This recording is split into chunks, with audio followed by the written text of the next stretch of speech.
बिस्मिल्लाहिर्रहमानिर्रहीम। अस्सलाम वालेकुम। आज हम कुछ आपके साथ ऐसी इंफॉर्मेशन शेयर करते हैं कि जो हज 2025 के हवाले से है, लेकिन चूँकि मैं एक खातून जो जर्नलिस्ट हूँ, तो मेरी ये कोशिश होती है कि मैं जो एक तो जनरल व्यू होता है, एक जनरल ओपिनियन होती है, जनरल रिपोर्टिंग होती है जो सबके लिए होती है, लेकिन मेरी कोशिश होती है कि उसमें से कुछ स्पेसिफ़िक ख़वातीन से रिलेटेड भी कुछ इंफॉर्मेशन अलहदा से शेयर करूँ, ताकि जो स्पेसिफ़िक हो सिर्फ़ ख़वातीन से मुतालिक। तो आज की वीडियो भी हम हज 2025 के हवाले से ख़वातीन से ही रिलेटेड बना रहे हैं।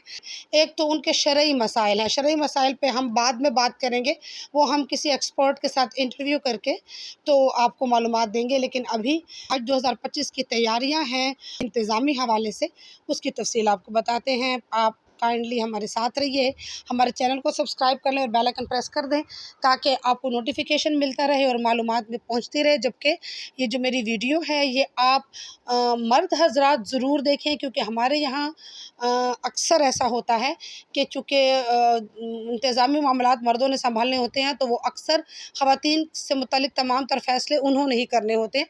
तो मर्द हजरात भी ये तमाम इंफॉर्मेशन ज़रूर हासिल करें जो स्पेसिफ़िकली ख़वातीन से रिलेटेड है। जी, हम पहले बात करते हैं उन ख़वातीन की कि जो अपने महरम के साथ जा रही हैं, और आपको अपने ग्रुप में आपका महरम का होना ज़रूरी है। 10 से 14 लोगों का एक ग्रुप होगा, जिसमें जो ख़वातीन शामिल हैं उनके महरम का होना भी ज़रूरी है।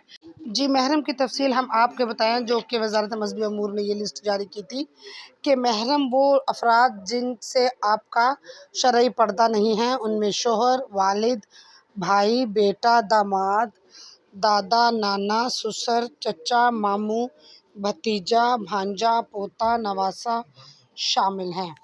आपने जो ग्रुप बनाना है अपना, उसमें ये शामिल कर लें कि आपके ग्रुप में कौन कौन लोग होंगे और उनमें आपके महरम कौन होंगे। क्योंकि जब आपने दरख्वास्त फॉर्म फिलअप करना है तो उसमें आपने अपने फॉर्म में मेंशन करना है कि हम इस ग्रुप में हैं और हमारा फ़लाँ महरम है, जो कि मेरा उसके साथ क्या रिश्ता है और वो भी इस ग्रुप में है। आपने दरख्वास्त फॉर्म में ये मेंशन करना होगा, यानी लिखना होगा। और इसके अलावा ग्रुप जो है वो 2 बंदों का भी हो सकता है और 14 बंदों का भी हो सकता है, यानी मियाँ बीवी भी एक ग्रुप है, बहन भाई भी एक ग्रुप है, माँ बेटा भी एक ग्रुप है। ग्रुप में 2 बंदे या उससे ज़्यादा बंदे हो सकते हैं।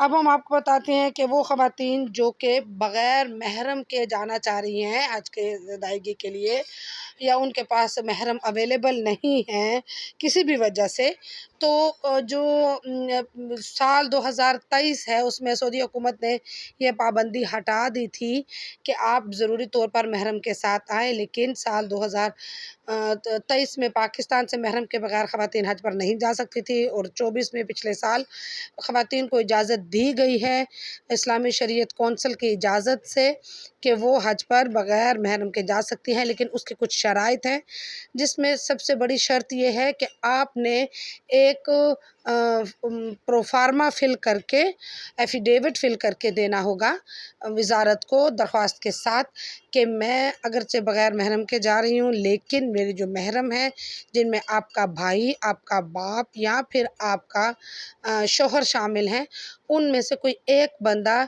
ये प्रोफार्मा फ़िल करके और अपने नाम और अपने शनाख्ती कार्ड नंबर वगैरह के साथ देंगे कि जी हमें इत्मीनान है कि हमारी ख़वातीन जिस ग्रुप में या जिस लोगों के साथ जा रही हैं वो इत्मीनान बख्श हैं, और हमें उन पर तसल्ली है कि वो महफूज लोगों के साथ जा रही हैं। ये जो फॉर्म है ये आपको कहीं भी ढूंढने की ज़रूरत नहीं है। जैसे ही वज़ारत ऐलान करेगी तो ये फ़ॉर्म वो अपनी वेबसाइट पर डाउनलोड करती हैं, अपलोड करती हैं, जिसको आपने डाउनलोड करके उस पे जो ज़रूरी नाम वगैरह इंदराज करना होता है वो कर लेंगी। इसलिए अभी आपको उसकी परेशानी की ज़रूरत नहीं है, लेकिन आपकी मालूमात के लिए बता रही हूँ कि आपने, अगर आप अकेले जा रही हैं तो आपको ये फ़ॉर्म सबमिट करवाना होगा, और ये आपको इसकी वेबसाइट पे मिल जाएगा। जब ये ऐलान होगा तो हम उसकी तफसील या वो फॉर्म भी अपलोड कर देंगे ताकि आपके लिए आसानी हो। जी, हम आपको ये भी बताते चले कि जो ख़वातीन اکیلے حج کے لیے جاتی ہیں، تو یہ صرف اکیلے ہی نہیں ہوتی بلکہ خواتین کا اپنا الگ سے گروپ ہوتا ہے جو جاتا ہے حج کے لیے۔ تو یہ گروپ وزارت خود بناتی ہے، اس کے لیے آپ کو اسٹرگل کرنے کی ضرورت نہیں ہوتی، بس آپ نے مینشن کرنا ہوتا ہے، ڈاکومنٹس جمع کروانے ہوتے ہیں۔ اچھا، ایک اور بات یہ کہ کچھ جو پابندیاں ہیں وہ یا کچھ احکامات یا ہدایات سعودی حکومت کی طرف سے جاری کی جاتی ہیں جو تمام دنیا کے لیے ہوتی ہیں، لیکن کچھ ایسے بھی احکامات ہوتے ہیں یا آرڈرز ہوتے ہیں جو کہ ہماری اپنی حکومت وزارت مذہبی امور نے عائد کیے ہوتے ہیں۔ تو ہم ابھی آپ کو یہ بتاتے چلیں کہ جو سعودی حکومت نے احکامات جاری کیے ہیں، اس میں ان کا کہنا ہے کہ جو خواتین حاملہ ہوں گی، یعنی جو پریگننٹ خواتین ہیں، ان کے لیے حج پر آنے پر پابندی ہے۔ جی، گزشتہ سالوں میں پریگننٹ خواتین حج کے لیے جاتی تھیں، اور لیکن 7 ماہ کی جو پریگننٹ خواتین ہوتی تھیں ان کو الاؤ کیا جاتا تھا، اس سے زیادہ کی خواتین کو نہیں۔